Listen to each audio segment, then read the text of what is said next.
We look back at all the wheelings and dealings of the NFL trade deadline. You got it, Taz. Join us tomorrow morning at 6 Eastern.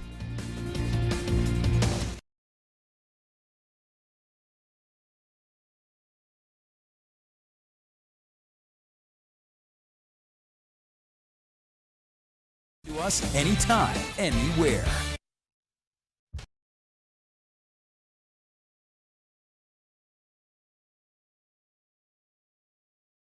Tonight on CBS Sports Radio 1140.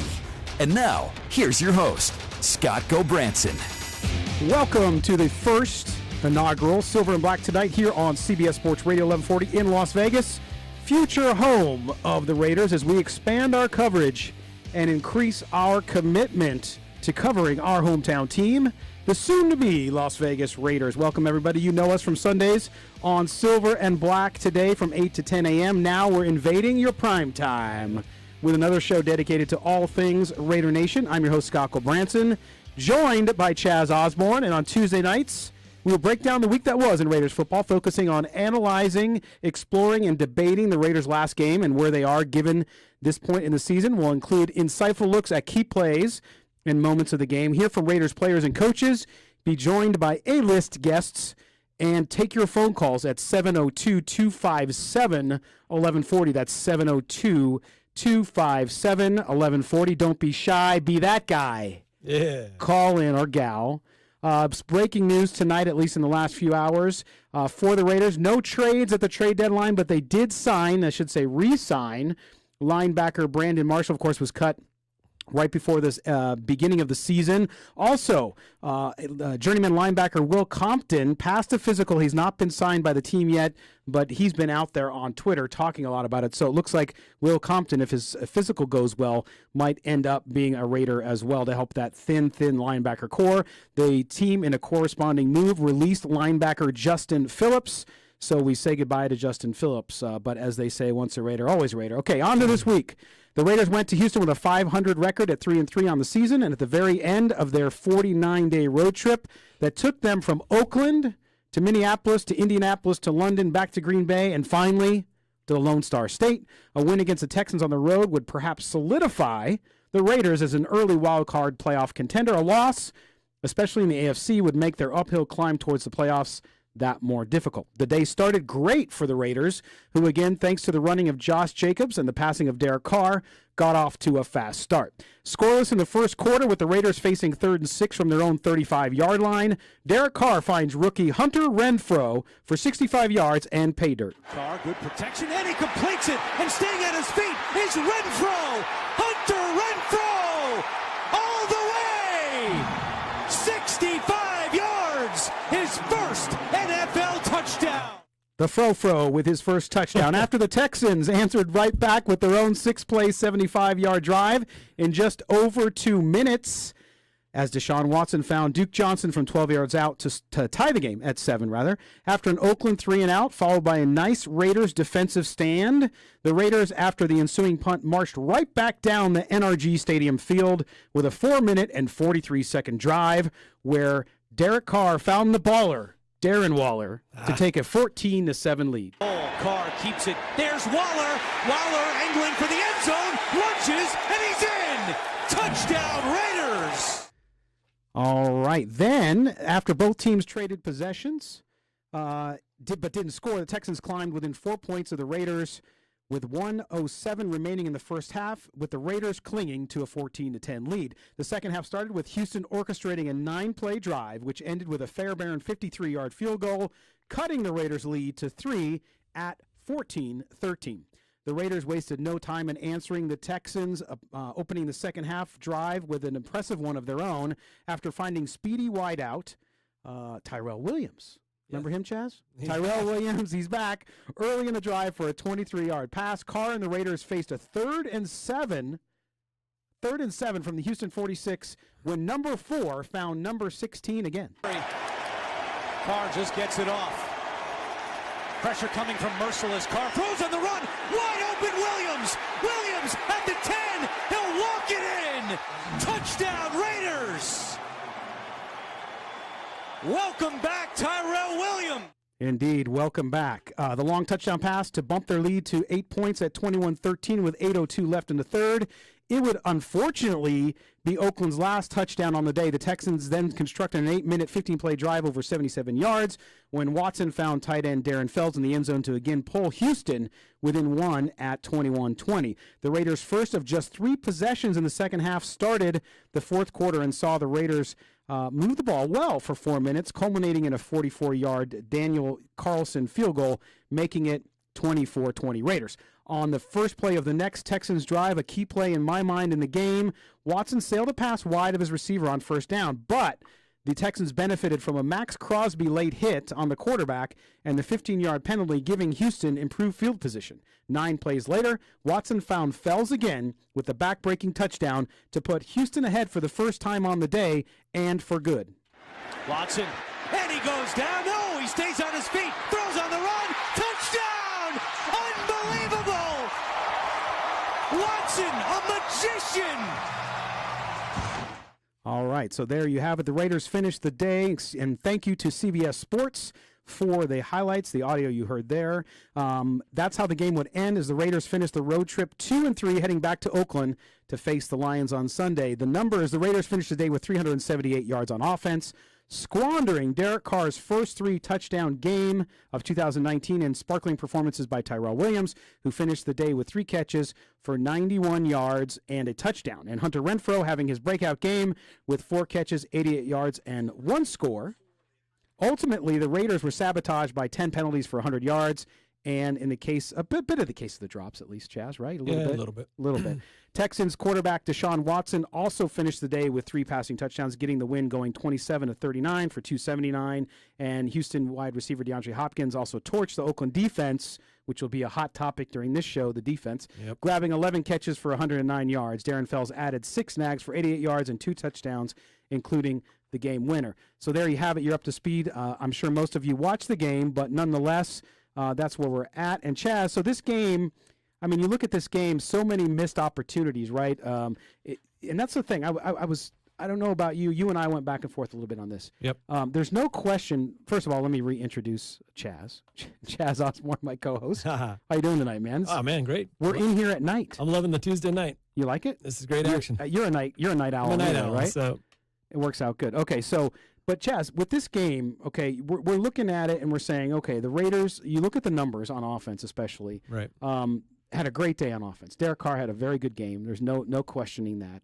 But it just came down to, at the end, for them, the Texans got one more scoring drive than the Raiders. Yeah, you mentioned it. Basically, they're both pretty similar. We talked about it on Sunday's show, evenly matched teams. And then you mentioned it. It was just basically the whole game was just about missed opportunities. I've got a whole page of things here we could talk about, all the different missed opportunities. And it just came down to execution at the end. And Houston executed, and the Raiders didn't on offense and defense. And that was it. It was a hard-fought game on both sides. It just came down to a couple of things at the end, and the ball just fell Houston's way. Well, and it seems to me, Chaz, I mean, I looked at this game, and these two teams, clearly, I think the Houston defense a little bit better than the Raiders. Yeah. And they have some more tools on offense. But overall, it was a pretty evenly matched game, like you said. I mean, this was not like the Raiders losing and they scored points late and it was garbage time. I mean, it was a competitive game throughout. Right. No, the Raiders, I love the Raiders' run defense. They played really good run defense. And here was all the talk was about Houston Texans' run defense. And Josh Jacobs got off. He started the game strong right out of the gate, 5 yards of carry in the first half. And I thought in the beginning, Carr, he was forcing the ball to Waller a bit. We talked to it. He was forcing it to him early on. Waller ultimately 8 targets, but only 2 catches. And, the 1 8-yard touchdown was great. But ultimately, just frustrating because, you see him working so hard and having it come down to that at the end, just one play, one bounce of the ball one way or the other. Could have gone either way. Well, and Chaz, John Gruden in the post-game press conference talked about this. This is clip number 8. We're going to play this. So here's what he talked about when we talk about missed offensive opportunities. Yep. Yeah, I thought we had some chances. We're playing a team that plays 100% man-to-man, really. I mean, they're not screwing around. They're playing in your grill, man-to-man. I wouldn't say 100%, but a high percentage. And with that being said, you got to take some shots, and you got to try to win those 50-50 balls. Yeah, so there you go. Coach John Gruden talking about that and winning 50-50 balls, right? That was huge on the day. And Tyrell Williams, as well as he did have some key drops as well. Yeah, he had a couple of those David Tyree type of catches from the Super Bowl where it was just kind of up right? Up on his helmet? Kind of on his helmet. He could have brought it in, and he didn't. And that was the difference. You know, I know they're giving Gary Conley a little bit of credit for that last play, kind of breaking up the ball, but Tyrell Williams said it in his interview after. He took credit for it. He had both hands on the ball, and he should have came down with it. And, you know, that might have been the difference. We've gone over and over what was the difference in the game. And there was just so many moments. And you could have pointed to a dozen what could have happened in that game and didn't. Well, and Chaz, I think the one thing, too, and we're going to play this is clip number 6. And this is one thing, too, is don't forget, Deshaun Watson. I talked about him on our Sunday show. I like the kid a lot. I think he's one of those the best young quarterbacks there is. There's no question. Absolutely. And here's what Gruden had to say about having to play against Deshaun Watson. I mean, what do you want me to say? I mean, you know, you see Michael Jordan, you see, you know, some of the great athletic plays in any sport. You got to tip your hat to the guy. I mean, we had him 3 times. And then he makes an unbelievable throw, and the kid makes a great catch. So it's a lot of unscripted offense that they're really good at, and it makes no excuses for us losing a football game. We have to get off the field.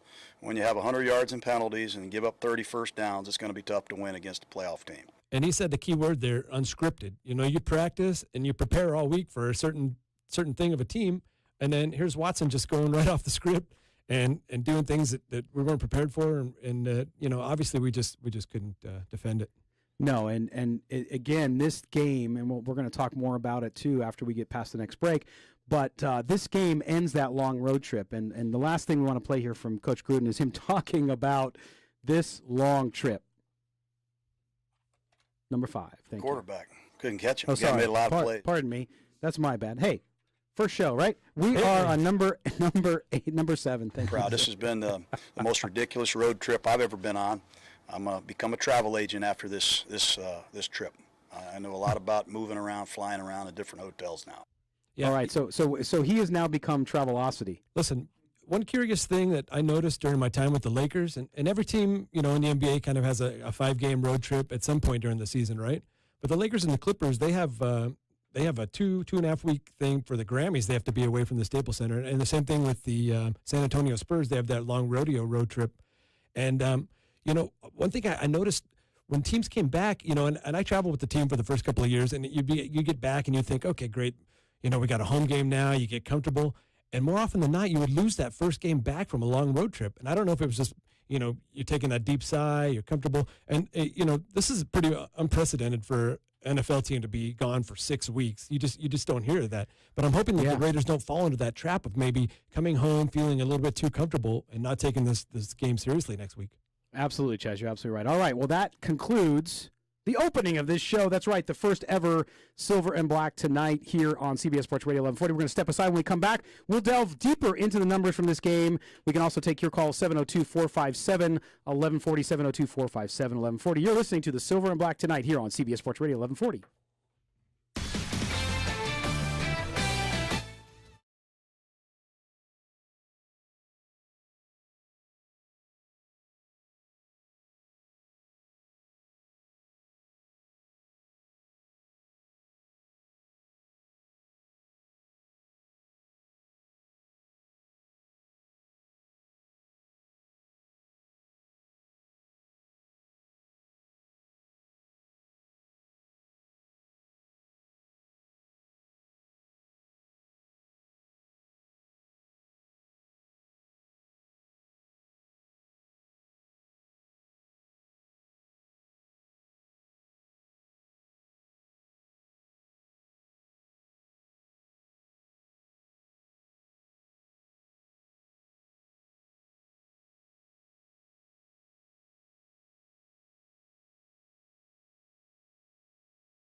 CBS Sports Radio.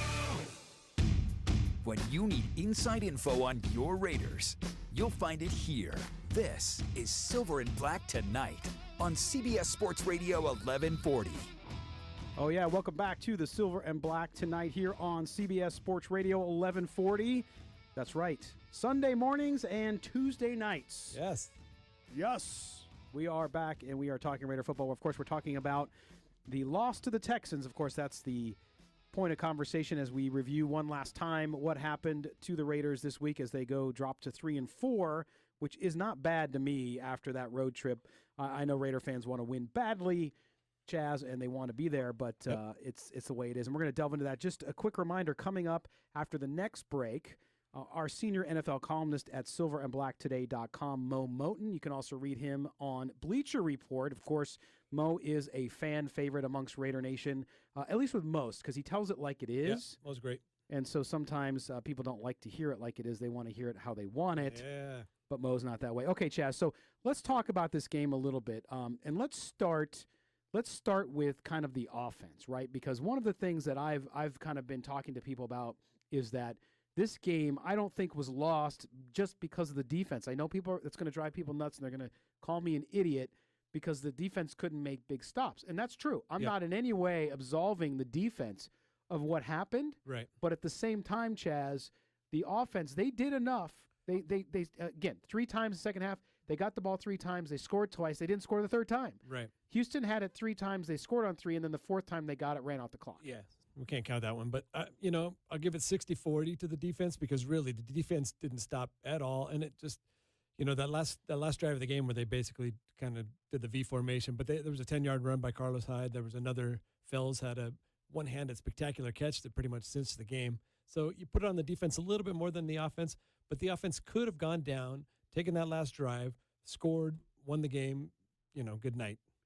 Right. And that's the thing, too. I mean, you look at it, and again, you're right. The defense, 60-40, I think that's a pretty good mix. Yep. But if you look at it here, this was a closely matched game. Total net yards, 378 Raiders, 388 Texans, right? Yeah. Average yards per gain, the Raiders actually were almost 2 yards higher at 7.1. And then if you look at rushing, very similar numbers. Passing, very similar numbers. In fact, Derek Carr had a great night, great day. He had 285 yards passing to 279 for the young stud Deshaun Watson. Yeah, but see, the thing that's going to the thing that's biggest glaring stat is the first downs, right? The Texans 29 first down to the Raiders 15 first downs. And then you got to go with the penalties. Raiders 100 yards in penalties to the Texans 50 yards in penalties. But 5 of those Raider penalties gave the Texans a first down. And, we didn't get any first downs off of their penalties. So time of possession, it was in the Texans' favor, but that one really wasn't as bad as I thought. Maybe the first downs, because we can't stop them. We can't get the Texans off the field. And that's basically. But that's the problem. I mean, 11 minutes more they held the ball. Yeah. Right?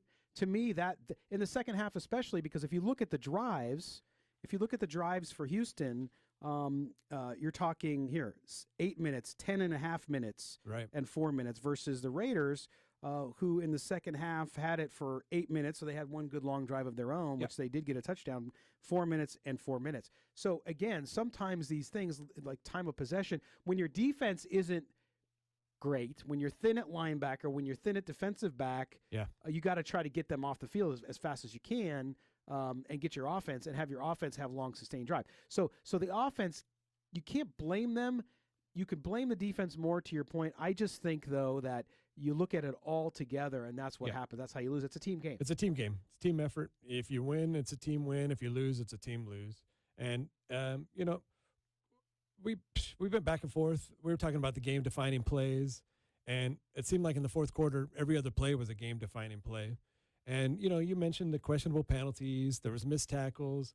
There was a missed fumble recovery. The Raiders had their hands on the ball. They couldn't get in. Another questionable fumble by Hobson. There was a questionable first down spot. There was just, and you saw Gruden wanted to throw the challenge flag, but then he's trying to maybe hold on to his timeouts. There was just so many things that were right on the board, right on the cusp. Like we said earlier, just the ball bounced one way or the other. It was such a close game. So many close things that could have happened and gone either way. That's true. But at the same time, I mean, I look at it this way. The offense did great. They weren't super fantastic, and I'll say it that way because here's the deal. Derek Carr played well. I don't think he can play any better. I mean, I don't. People want to complain about Derek Carr. I don't think he can play better in that game. Here's the thing, though. No sacks again. He was not sacked. Right. He had plenty of time to throw, and so those drops hurt them. The penalties hurt them. And so when you look at that all together, coupled with that thin defense and their inability to stop Deshaun Watson. You said it on the Sunday show. You said, look, they have to contain him. Right. And on that play where they scored the game-winning touchdown, they should have had a sack. Arden Key actually complained, saying that that he felt he thought he was in the grass. Well, not only did he think he was in the grass, but he was afraid to fall on him because of the new rules. And right. I know a lot of fans have been complaining about that all year. Because Max Crosby had just gotten that penalty Correct. a few plays before that, so then that's in Arden Key's back of his mind. So it's exactly right. He didn't want to go for it and whip him down, and then there's a penalty. Yeah, and this is clip number 11, Mark. Gruden talked about this because Arden Key he was open about it, saying, look, yeah, I should have had him, but at the same time I was concerned I was going to fall on him. Here's Gruden about that play. Right. Well, the pocket passer, obviously you can't sling them to the ground. You can't put your weight on them forcefully and plant them into the ground. That's something everybody coaches. But when you play a guy like Watson or Mahomes, a guy that's all over the place, you just have to do everything you can to possibly get him down, period. And I just walked away from the tape looking at Watson. He's something else now. He carried it 10 times. He scrambled another 10 or 12 times to throw the football. To answer your question, we do try to enforce as much etiquette as we can, within the rules. But you also got to be relentless in your pursuit of the quarterbacks, especially when they're able to extend plays like Watson is. Yeah, and that's what we talked about. That call against Crosby was questionable, right? I mean, he hit him, but he held up. But it just, the optics of it, They're going to call it. They're just going to call it, especially on the lower body. And here's the thing, Chaz. And by the way, you call in. Tell us what you think. 702-457-1140. 702-457-1140. Here's the thing, though. So Gruden called it etiquette. That, to me, that's a Gruden shot at the rule, I know, right? Which is totally fine. And I agree with him. I mean, it's tough because a lot of people complain, look, it's flag football out there. It's no longer tackle football. The intent of the rule is to protect the quarterback, which I totally favor, right. But it gets to be a little ridiculous, Chaz, and I think we've reached that point. I'm with you 100%, but we've got to do everything. We've got to play within the rules, and that just happens. I want to disagree with you on that Carr. You think Carr did everything he could. I saw a couple of throws at the end of the game that, we talked about when he checked that audible, and then he threw it short. He tried to get another one in there to Waller. And it was a tough pass. If we would have thrown it a little higher, maybe Waller would have got it, but he was still 2 yards short of the first down marker. And then there was another play. Everybody's kind of pointing towards the Richie Incognito holding penalty as kind of the turning point of the game. But the play before that, Carr throws a deep ball to Tyrell Williams, and Tyrell Williams has got a step. Now, Tyrell turned around. He made a great adjustment on the ball. And like I said, he did kind of a David Tyree, but he couldn't haul it in. But if Carr just throws that thing out in front of him, now it's first down in the red zone. And they're looking good. So I do put a little bit of it on Carr. I know his numbers looked good. Right off the bat, he didn't look so great trying to force it into Waller. There was a couple of missed passes late that would have sealed the game for the Raiders. All right, we have a member of Raider Nation on the phone. What's your name? What do you want to talk about? Hey, can you guys hear me? How you doing? Yep. Good, man. We can hear you. Thanks for calling Silver and Black tonight. Yeah, first of all, I want to say thanks for doing another show. I don't know how many other people appreciate it, but yeah. I've been listening to you guys for a while, and you guys have some good insight, and maybe talk some people off the ledge, or you always have a more level-headed. Minus the third guy, I can't even remember his name. No, I'm just kidding. Kelly, Kelly's here on Sundays. Unfortunately, he's got business stuff on Tuesdays, so he can't join us. I know. I'm just taking shots at him out there. He would appreciate that. He would. Yep. Oh, I know he would. All right, so. Anyways, yeah, I want to talk about the game and just kind of my overall perspective on the Raiders this year. Let's hear it. The first, we got it. Didn't play up to par, and what's that? Oh no, your cell broke up there for a second. Oh, okay. When we played the Vikings and the Chiefs, I don't think Carr played up to par, and I don't think the Raiders are playing very good, but. I think we're seeing, especially with these young guys, some progression that I think there is a lot of positives that we can take away. I rewatched the game. I usually don't rewatch games, but I did rewatch the Texans game just because I wanted to see kind of where, if there's one thing we could pin it on. And I really think that game we had was like the closest game we've had to 4 quarters of football. There was, I'd say, like maybe 2 to 4 throws. Maybe Carr could have thrown better, and there were some wide receivers, obviously, missed a few catches and whatnot. But really the main thing like really came down to like maybe 3 or 4 pivotal like plays, or whether it was a ref call or getting a field goal instead of a touchdown that really made the difference in the game. But we're competing, and they had a lot of injuries, so maybe we should have produced a little bit more with all the injuries they had to take advantage of that. But the one thing I will say is that really when I was like evaluating the team and looking at the game again, I think it's really when it's 3 and 4 wide receiver sets, which obviously a lot of teams do 3 wide receiver sets. But it seems to me like when other teams we face stack us up with like 4 wide receivers, we just don't have the depth or the talent to compete with that, because our linebackers, I think, are good at stopping the run, but they're, questionable on certain passing downs. Oh, no doubt. And so if they get that corrected, and even Marshall coming in, I think Marshall, if he's healthy, like I think he's one of those guys that can potentially cover tight ends and some receivers, not all receivers, but I think that could be something to help us. But well, and I think it's a great chime in on. Oh yeah, no, I think sorry. I was going to say I think, and thanks for your call. I think that you're absolutely right. Being positive about it. I know I saw a lot of fans today with the trade deadline talking about how the Raiders had to go get a receiver, they had to go get a linebacker. And to me, a fan like this who's a little more patient, who understands, and I understand. Listen, the last 18 years have been hell for Raider fans. I get it. I'm not excusing that. I'm not saying that you're wrong to want to win now. But it's not going to – the current regime has been there for a year and a half. Yep. They're building it the right way. To go and trade draft capital now for somebody who might be there just for the rest of the year when you're not even close to being a championship caliber club, to me didn't make sense. So it's nice to hear from fans who understand that they're building and that there is some positive happening, Chaz. Yeah, no, I know it's frustrating to Raider fans that they keep hearing that the team is focused on the process of getting better, and they are getting better. It's just not translating into wins just yet. But, the caller was right. The depth and the talent on the defense, that's kind of coming into question. I know Paul Gunther's kind of getting the sights set on him a little bit now. Is it Paul Gunther? I don't know if his everybody wants to find escape. Anytime the Raiders don't win or any NFL team doesn't win, right? Everybody wants to find someone to blame. But in this case, you don't have the personnel yet. It's the depth and the talent. The caller's absolutely right. Yeah. The caller's absolutely right. And thanks for the call. You can call in 702-457-1140. That's our new phone number, by the way, and it's so much easier to remember. 702-457-1140 if you want to call in and talk about it. So he even talked about the defining moments of the game, There's how many different things can you point to as a defining moment of that game? It was just a back and forth, hard-fought battle, and it just came down to who executed at the end. That's right. All right. Well, man, we're through that. Great call. Appreciate you guys calling in. And being part of our first edition of Silver and Black tonight.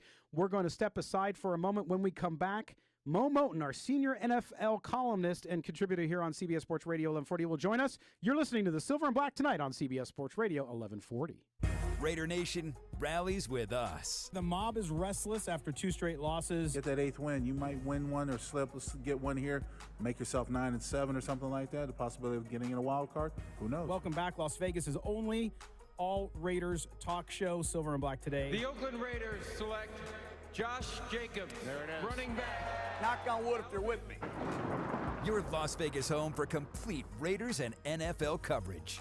CBS Sports Radio 1140. Attention. If you're in debt to the IRS and frustrated with your options, for a limited time you can call and quickly check your eligibility for the Fresh Start programs offered by the IRS to reduce or even eliminate your tax problem. Through this special toll-free hotline number, you can find out in minutes if you qualify for these powerful new debt reduction programs green-lighted by the IRS for 2019. If you have unfiled tax returns, under audit, have a wage or bank levy, or just want to know your options, business or personal, Republic Tax Relief's A-plus rated tax relief system has helped thousands stop IRS collections immediately and saved millions in tax debt. These relief programs will not last forever. Call their hotline number now, 800-639-2616. That's 800-639-2616. Check your eligibility for tax debt savings today. Call 800-639-2616. That's 800-639-2616. Are you drinking too much? Is that beer or two after work turning into 6 or 8? You know it's taking a toll on your liver and overall health, and it's probably already affecting your relationships and work performance. You have thought about quitting but don't want to attend those local meetings, and you know rehab is not for you. I'm not an alcoholic. I just want to drink less. Well, now there's a new way to get help cutting back on drinking without having to quit. Just get your life back. Life Back, that's Life BAC, is an online doctor-supervised prescription program with medication that totally removes or significantly reduces cravings in 92% of people. The program is discreet, easy to follow, and costs less per month than a drink a day. Plus, it comes with a free doctor consultation and 30-day money-back guarantee. Go to lifebac.com and join our program or download the app today. Lifebac.com. Drink less. Live better. LifeBAC.com. Major League Baseball's postseason is here, and Chapman's stepping up to the plate to make sure no one gets shut out from the new car, truck, or SUV of their choice. Everyone can make a triple play at Chapman as we triple your down payment up to $9,000 on new Dodges, Chryslers, Jeeps, and Rams. If you put $1,000 down, we'll triple it to $3,000. Can you find 2? Chapman will triple it to $6,000. Bring $3,000 down, and Chapman's best bid turns it into $9,000. That puts Chapman in a league of their own. And we're circling all the bases by offering 0% financing for 72 months. That's free money for 6 years. Make your own triple play and let Chapman triple your down payment up to $9,000 during Jeep Adventure Days. Come into Chapman Dodge Chrysler Jeep Ram on East Sahara and Mojave, Chapman Chrysler Jeep in the Valley Auto Mall, or stop by our standalone Ram Truck Center on Boulder Highway just south of Sahara. Visit ChapmanLasVegas.com for more information. The Playmakers are coming. Stay tuned to CBS Sports Radio 1140. From Allen to Zog and all the Davises, Jacksons, and Woodsons in between, we've got your Raiders covered. This is Silver and Black Tonight on CBS Sports Radio 1140. All right, welcome back to the Silver and Black Tonight here on CBS Sports Radio 1140. Working hard to get Moe Moton on the phone. We're having a phone issue here in the studio unrelated to Moe himself. It's actually on our end, and we're working diligently to fix that. So stay with us, and we'll get Moe on the air as soon as we can. All right, Chaz, we were talking about different moments in the game.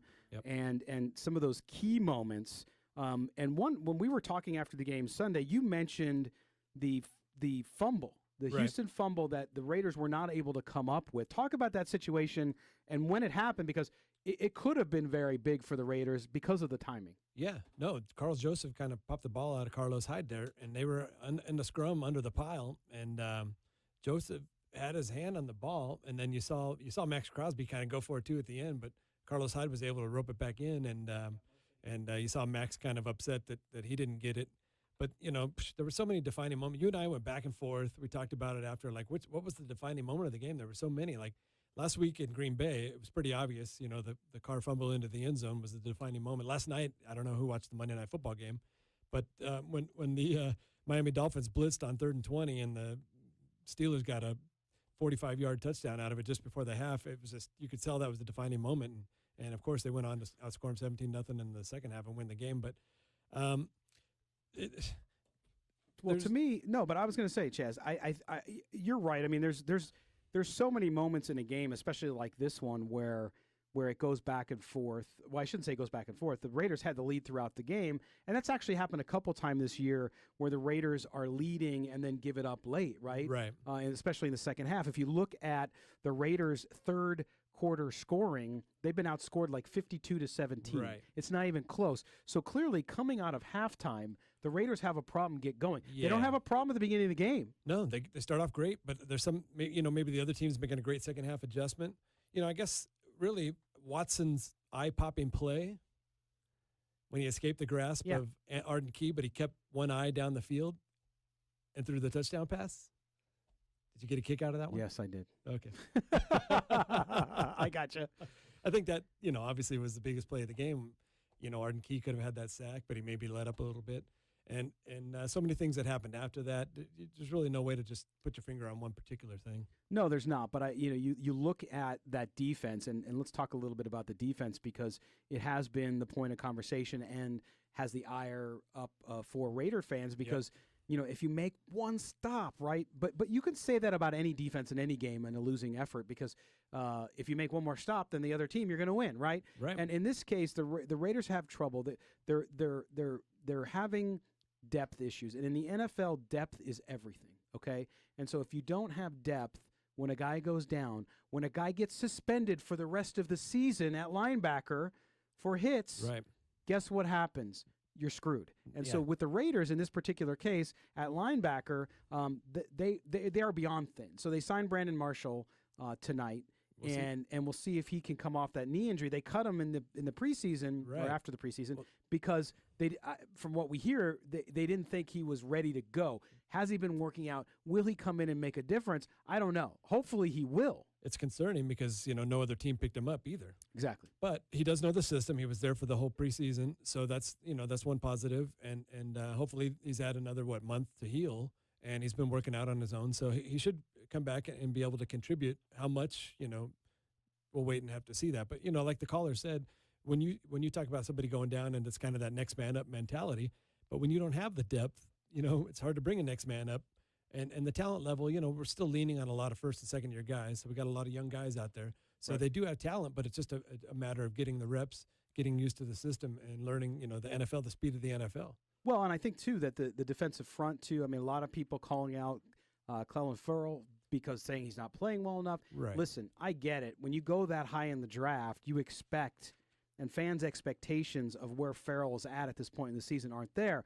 But let's face it, that's the way the drafts sometimes work. Yeah, you don't want to miss on your top guy.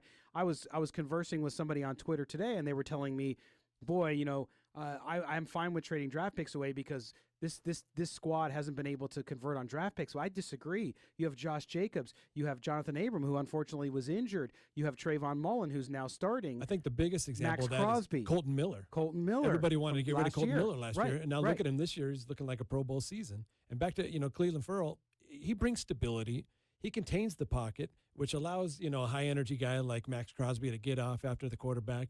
And you see his discipline. And that play where he stayed in his assignment and he batted that pass down, that was a third down play that got him off the field.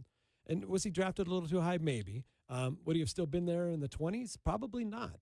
So, football's a team sport, and he's a team player, and that's one of the things they liked, his high character. No, and I agree. And I think that, if you look at what happened with Houston on Sunday, that offense and them running, in essence, the same play over and over again. I mean, they were very repetitive. And as Gruden said, they're unscripted, but how the quarterback plays. Right. And I just simply chalk that up to just not having the talent level yet. Nope. Look, they have talent up front. It's maturing. It's getting better. Yep. Do they have enough? No. Could they use another defensive end? Yes. Could they have used Josh Allen?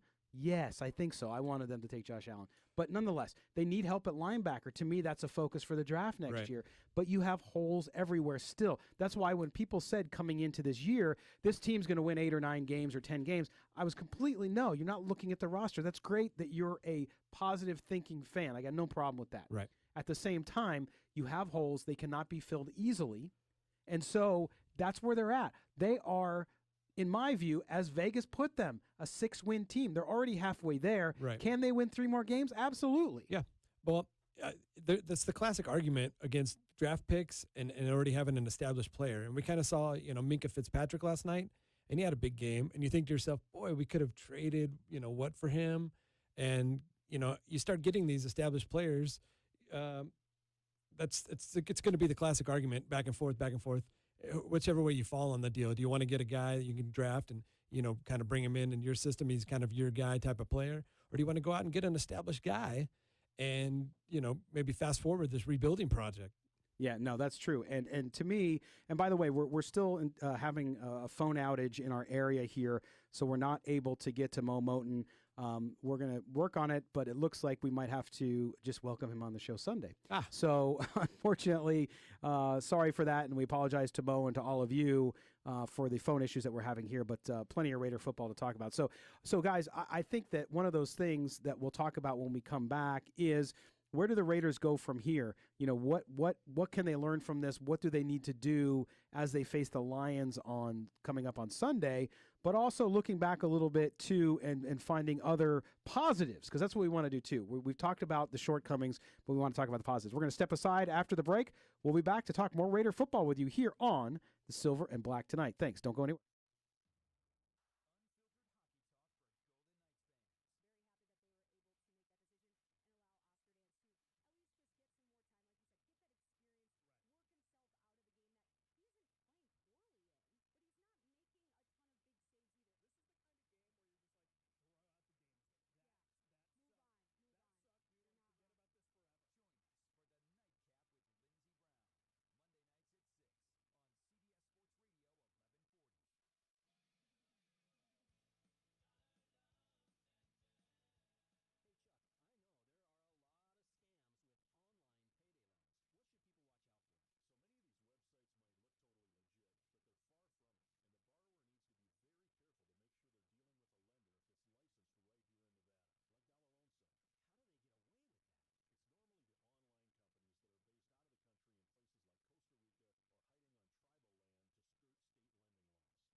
Raider Nation rallies with us. This is Silver and Black Tonight on CBS Sports Radio 1140.